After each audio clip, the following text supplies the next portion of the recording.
são culpados ou inocentes, para a juíza decidir a pena. Durante o julgamento, os jurados vão ficar incomunicáveis e vão dormir em dependências do Tribunal de Justiça do Rio. A primeira pessoa a ser ouvida foi uma testemunha de defesa, a única sobrevivente do atentado.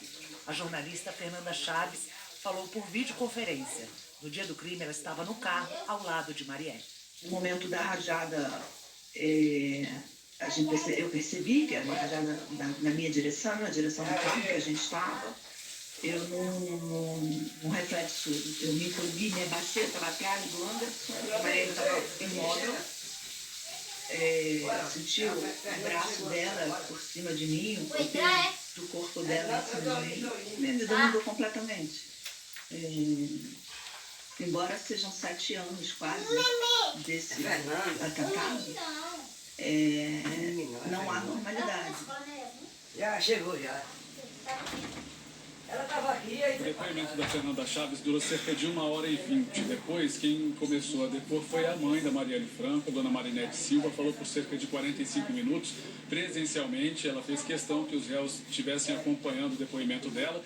E nesse momento, quem está prestando depoimento à justiça é a viúva de Marielle Franco, Mônica Benício. A gente segue acompanhando aqui esses depoimentos, afinal são 9 testemunhas que vão depor hoje. Esse julgamento acontece 6 anos, 7 meses e 16 dias depois de um crime que chocou o Brasil e o mundo inteiro.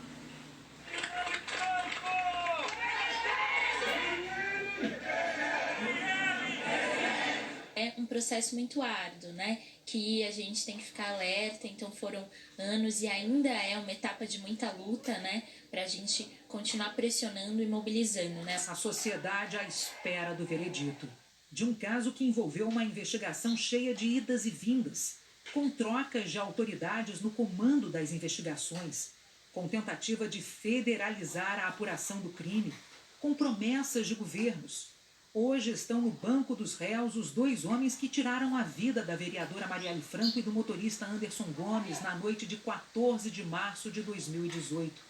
Rony Lessa e Elcio de Queiroz foram os primeiros envolvidos no caso a serem presos. Estão na cadeia desde março de 2019, quando a execução de Marielle e Anderson completou 1 ano. São réus confessos. Os depoimentos deles foram fundamentais para o desfecho da história.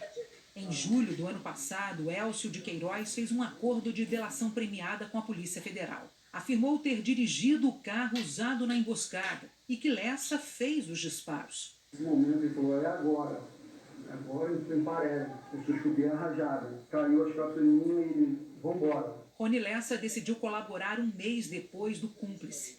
Disse que foi o autor dos tiros e apontou também os mandantes do crime, os irmãos Brazão.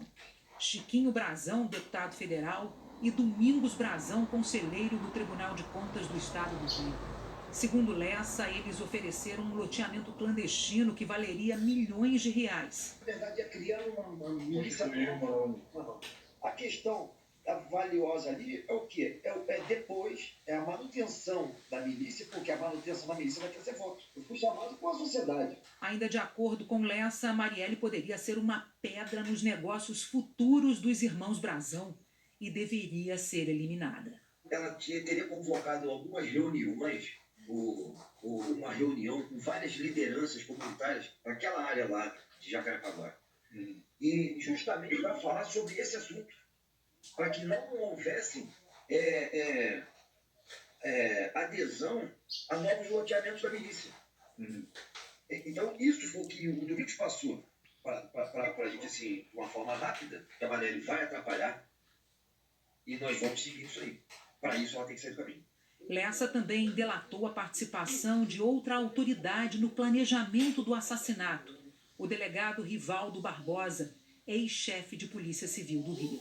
Os irmãos Brazão, o delegado Rivaldo Barbosa e mais 2 réus estão presos e sendo julgados pelo Supremo Tribunal Federal. O primeiro julgamento do caso Marielle foi no mês passado. Edilson Barbosa dos Santos, conhecido como Orelha, foi condenado pela Justiça do Rio a 5 anos de prisão em regime semiaberto. Ele foi acusado de destruir o carro usado no assassinato. Mulher negra, cria de uma das maiores favelas do Rio, socióloga, vereadora, Marielle Franco sempre teve uma bandeira política, os direitos humanos. O nome dela se transformou no símbolo de luta pelos mais vulneráveis. Nesses últimos 6 anos, o caso Marielle também reforçou a necessidade de investigações e punições mais rigorosas. Responsabilização é fundamental para poder virar a página. Foi uma grave violação da lei, foi uma grave violação do direito humano, foi uma violação da vida de 2 pessoas importantes para tanta gente. Responsabilização precisa acontecer. Essa é a grande expectativa que a gente tem nesse julgamento e nos próximos que vão vir.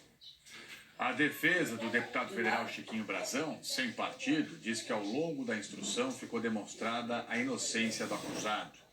Defesa afirma também que não existe nada que confirme a versão de Rony Lessa, pois tudo o que foi produzido nos autos mostra que ele faltou com a verdade.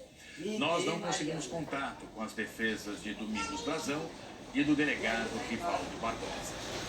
É importante lembrar aqui para você que existe um outro processo criminal do caso Marielle que corre no Supremo Tribunal Federal e que envolve os 3 réus presos, acusados de serem os mandantes do assassinato. Os irmãos, então, Chiquinho e Domingos Brazão, e o delegado da Polícia Civil do Rio, Rivaldo Barbosa. Em relação a esse processo no STF, a situação está no seguinte pé.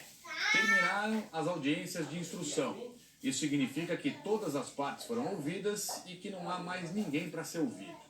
A defesa dos réus vai ter agora 5 dias para pedir diligências ao ministro relator, e aí, passada essa fase, o STF abrirá então para as alegações finais, dando um prazo para que defesa e acusação se manifestem.